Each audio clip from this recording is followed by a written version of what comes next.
বাছাই করিয়া করিয়া জান্নাতের দিকে নিয়ে যান।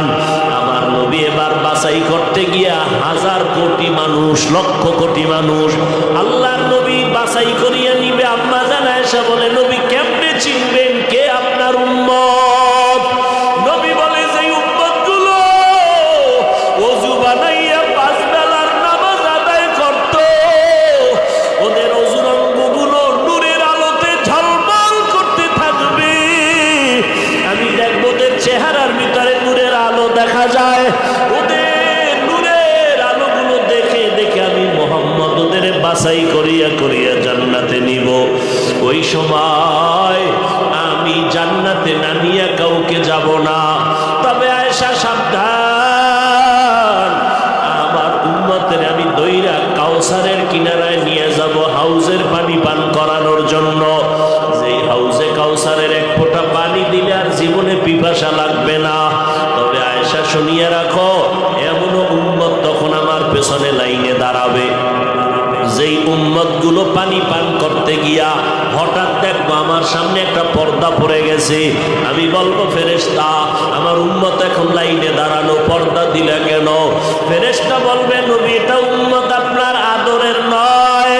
এই উম্মত দুনিয়াতে আসার পর আপনার হুকুম আপনার আদর্শ মানে নাই, সুন্নাতগুলো জবাই করেছে, মনের মতো চলেছে। আলেম ওলামারা পায়ে ধরিয়া ডাকলো, নামাজ পড়ে নাই, পর্দা করে নাই, হালাল খায় নাই, সুন্নাত অনুযায়ী চলে নাই। তখন নবী দেখবে আসলেই লোকটা নামাজি না, আমার উম্মত হইয়াও সে আমার সুন্নাত মানে নাই। নবী বলে, আয়েশা তখন আমি রাগান্বিত হইয়া আমি বলবো, সোহকান সোহকা লিমান গাইয়ারা মিন বাদি, যাও আমার দরবার থেকে তোরা ভেঙে যাও। আজ আমার কোনো সুপারিশ তোদের জন্য হবে না রে নাফরমান। দুনিয়ার মজা পাইয়া আজান শুনিয়া মসজিদে যাও নাই, বেপরদায় চলছো। আমার আল্লাহর নবী বলবে, তুই আমার উম্মত না, আমি তোর নবী না। সাথে সাথে আল্লাহ বলবে, এদের ধর, জাহান্নামের হ্যান্ডকাপ লাগাইয়া ধর। এরা আমার নবীর সাথে প্রতারণা করেছে, দাবি করছে নবীর উম্মত, অথচ নবীর সুন্নত জবাই করেছে। এখন আর ছাড় নাই, ইনসাফের সাথে এদের জাহান্নামে নিয়ে যাও। এরে নবীর উম্মতের দল, আমার নবীর রেখে যাওয়া সুন্নতের আমল কোনো হিন্দু করবে না, বৌদ্ধ করবে না, ইহুদিরা করবে না, সুন্নতের আমল করবে মুসলমান। ও মুসলমান মা বাবারা, ও যুবকেরা, আজকে তোমার মতো কত যুবক স্কুল কলেজে পড়িয়াও তো নামাজ ছাড়ে না। বলো বাবা, তোমার বিবেকটাকে জিজ্ঞাসা করো, তুমি কেন পারো না?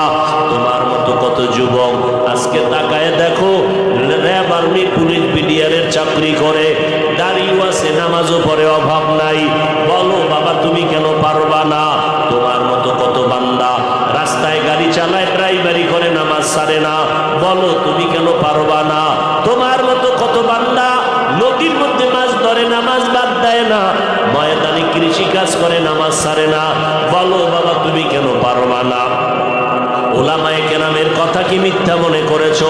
আল্লাহর কোরআনটা কি মিথ্যা মনে করেছো?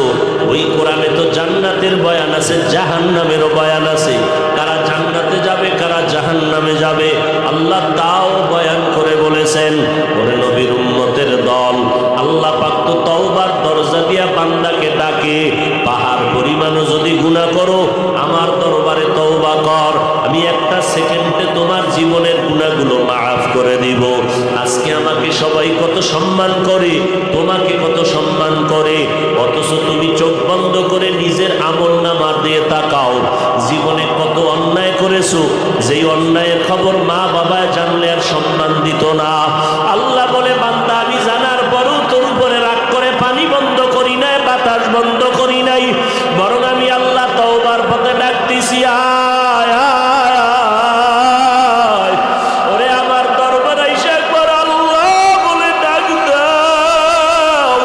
যদি একবার আল্লাহ বলিয়া কলিজা দিয়া ডাক দিয়া 2 ফোঁটা চোখের পানি ছেড়ে বলো, দয়ার মালিক, এই ময়দানে আমার মতো গুনাহগার কেউ নাই, আমার গুনার কারণে আমার হাত না পাক, চোখ না